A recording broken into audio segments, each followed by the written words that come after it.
பிரஜ்வலை வேண்டுமென்றே ஒன்றிய அரசு தப்ப வைத்துள்ளதாக காங்கிரஸ் மூத்த தலைவர் ராகுல் காந்தி குற்றச்சாட்டை முன்வைத்திருக்கிறார். அண்மை செய்தியை பார்த்து வருகிறோம். கர்நாடகத்தை உலுக்கும் ஆபாச வீடியோ வழக்கில் குற்றஞ்சாட்டப்பட்டுள்ள பிரஜ்வலை ஒன்றிய அரசு வேண்டுமென்றே தப்பிச் செல்ல செய்துள்ளதாக ராகுல் காந்தி குற்றச்சாட்டை முன்வைத்திருக்கிறார். பாலியல் வழக்கில் விசாரணையை சீர்குலைக்கும் வகையில் பிரஜ்வல் தப்பிச் செல்ல ஒன்றிய அரசு உதவி இருப்பதாகவும் அவர் புகாரை முன்வைத்திருக்கிறார். தேவேகவுடா பேரன் பிரஜ்வலின் ஆபாச வீடியோ விவகாரம் தொடர்பாக கர்நாடக முதல்வர் சித்தராமையாவுக்கு ராகுல் காந்தி கடிதம் எழுதியுள்ளார். பாதிக்கப்பட்டவர்களை காப்பாற்றவும் குற்றவாளிகளை விரைவில் தண்டிக்கவும் உறுதியான நடவடிக்கை எடுக்குமாறும் அந்த கடிதத்தில் ராகுல் கோரியிருக்கிறார். இது பற்றிய கூடுதல் தகவல்களோடு இணைகிறார் செய்தியாளர் செந்தில்நாதன். ராகுல் காந்தி எழுதியுள்ள அந்த கடிதத்தின் முழுமையான விவரம் என்ன?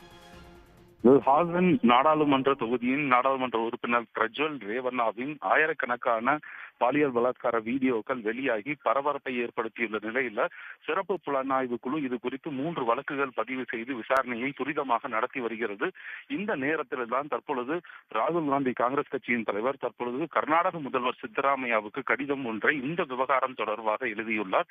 இந்த கடிதத்தில் பாதிக்கப்பட்ட பெண்களுக்கு கர்நாடக அரசு முழு உதவி செய்ய வேண்டும், அவர்களை பாதுகாக்க வேண்டும், அவர்களுக்கு தேவையான அனைத்து பாதுகாப்பு நடவடிக்கைகளையும் துரிதமாக எடுக்க வேண்டும். அதே போல குற்றவாளிகள் இந்த விவகாரத்தில் எக்காரணத்தை கொண்டும் தப்பித்துவிடக் கூடாது, அதற்கான அதிரடியான நடவடிக்கைகளை கர்நாடக அரசு கண்டிப்பாக எடுக்க வேண்டும் என்று தெரிவித்திருக்கிறார். அது மட்டும் இல்லாமல் தற்பொழுது இதில் முதல் குற்றவாளியாக கருதப்படும் பிரஜ்வல் ரேவண்ணா கர்நாடக மாநிலத்திலிருந்து ஜெர்மனிக்கு தப்பித்து செல்வதற்கு பாஜக முழுக்க உதவி செய்துள்ளதாகவும் இந்த கடிதத்தில் ராகுல் காந்தி குற்றம் சாட்டியிருக்கிறார்.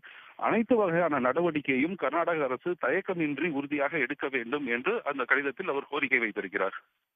உடனுக்குடன் செய்திகளை தெரிந்து கொள்ள சன் நியூஸ் பெல் ஐகானை கிளிக் பண்ணுங்க.